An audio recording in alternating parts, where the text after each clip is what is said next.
I get this question all the time. Devin, how do you tell if your channel idea is simple enough to run every week for 6 months? Use this rule. If the channel needs new creative problem solving every single upload, it is not simple enough. What you want is a format that runs on process, not inspiration. Here's the quick test I use. First, 1-sentence format. Can you describe every video with one repeatable formula? Something like, we explain one business story in 8 minutes, or we compare 2 AI tools with the same scorecard. If the format changes every week, the channel will get heavy fast. Second, 2, 4, title test. Can you come up with 24 solid video ideas in one sitting using the same structure? Not random ideas, same engine, different inputs. If that's hard, the concept probably isn't sustainable. Third, workflow test.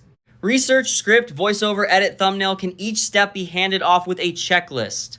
If one step always depends on your taste, your mood, or custom judgment, that's your bottleneck. Fourth, batching test.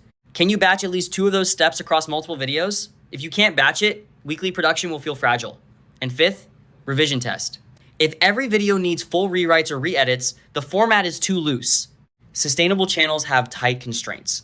If you're mapping that into an actual production system, Satura is useful as the workflow layer. But the core idea is simple. Choose a channel that gets easier after video 5, not harder. That's the one to build.